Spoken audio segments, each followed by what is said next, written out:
TV.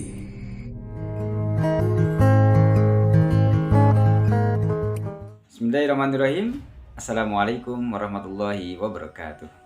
Perkenalkan, saya Iwan Suwanda, Guru Pendidikan Agama Islam dan Budi Pekerti, selaku PKS Kurikulum di Sekolah Dasar Ukhuwatul Islam, salah satu sekolah yang berada di Kota Bandung, tepatnya di Kecamatan Sukajadi.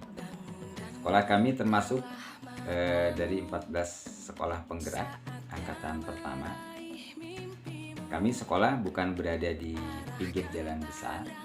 Sekolah kami masuk ke dalam gang, berada di tengah-tengah pemukiman.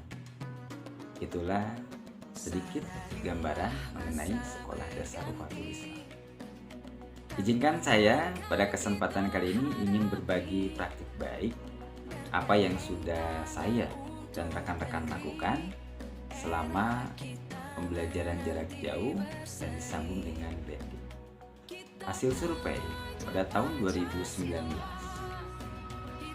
itu minat baca masyarakat Indonesia menempati ranking ke-62 dari 70 negara atau berada 10 negara terbawah.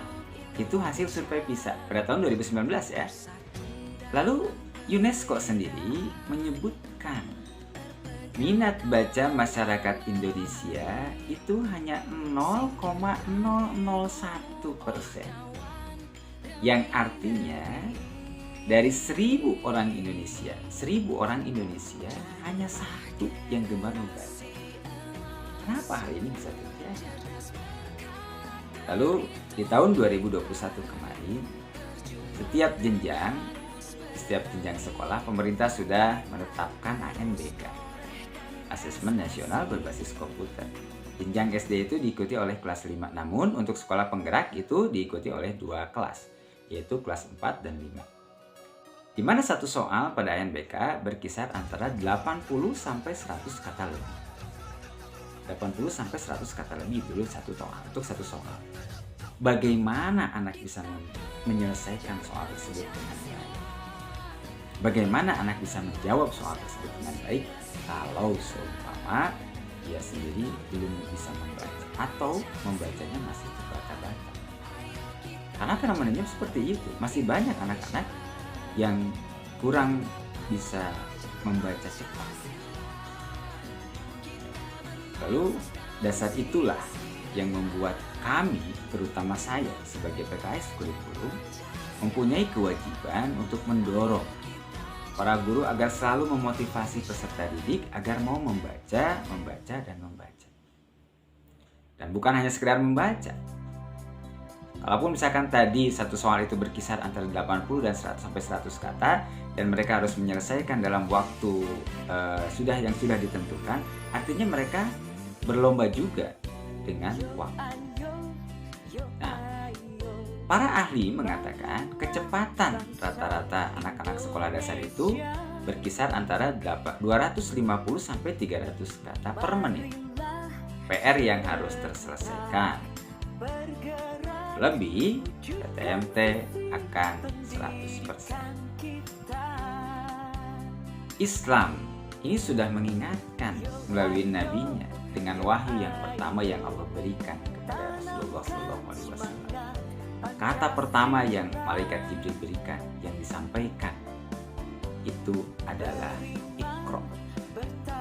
Bukankah Iqra itu artinya bacalah? Dengan membaca itu akan membuka dunia. Dengan membaca, orang akan menjadi banyak wawasannya. Pembelajaran di masa pandemi sudah yakin sangat berdampak dalam segala aspek. Bukan hanya pembelajaran saja, bukan hanya pendidikan saja, tapi dalam segala segi sendi kehidupan ini sangat berpengaruh sekali. Pastinya di dalam hal membaca.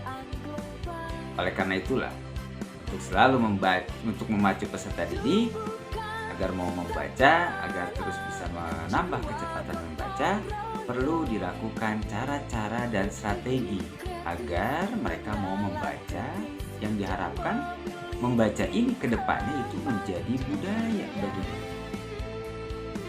Nah, di sekolah kami, Sekolah Ukhuwatul Islam, tidak hanya pada peserta didik saja.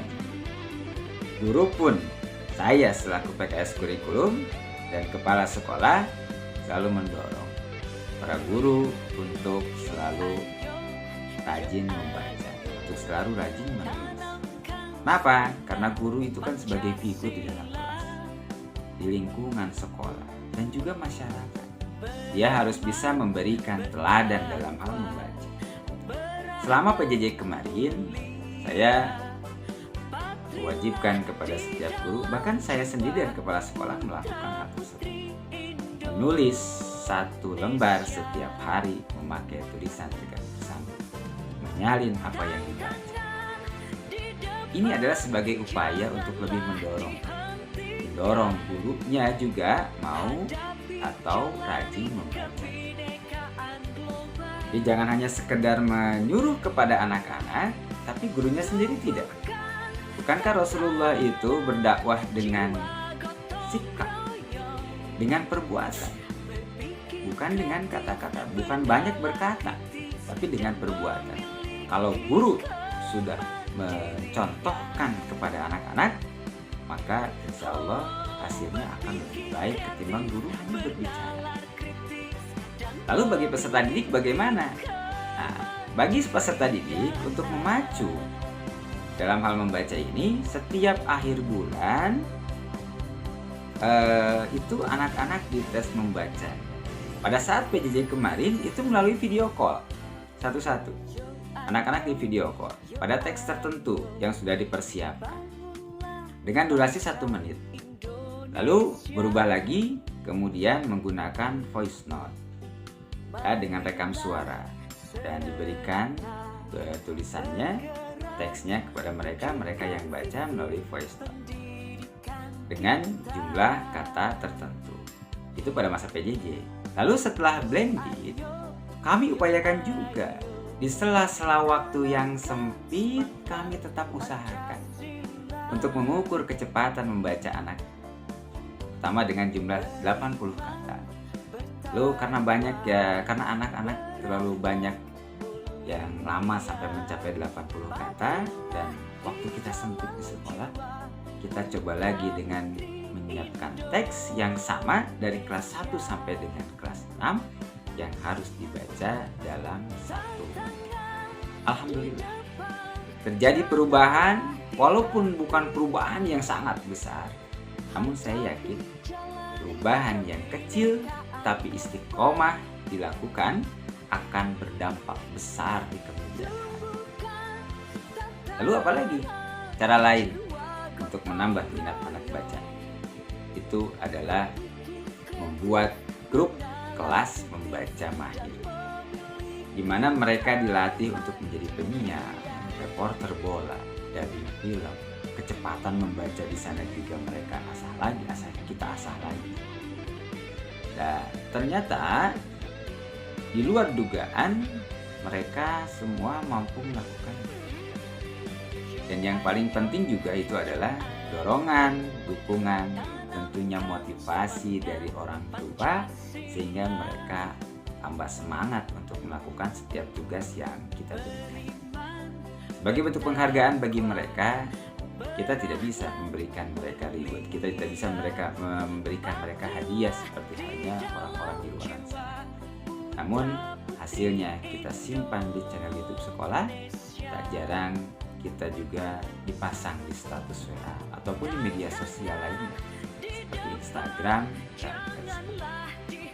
Ini adalah praktik baik kami untuk menambah minat baca anak, untuk menambah kecepatan baca anak, di mana tadi dikatakan di awal bahwasanya anak-anak SD itu kisarannya adalah 250 sampai 300 kali. Itulah praktik baik yang saya dapat persembahkan pada saat PJJ sampai dengan blended di masa pandemi. Mudah-mudahan di masa PTM 100% ini bisa memberikan praktik-praktik baik lain yang bisa memotivasi rekan-rekan dimanapun berada untuk kemajuan pendidikan Indonesia. Mari kita bergerak. Assalamualaikum warahmatullahi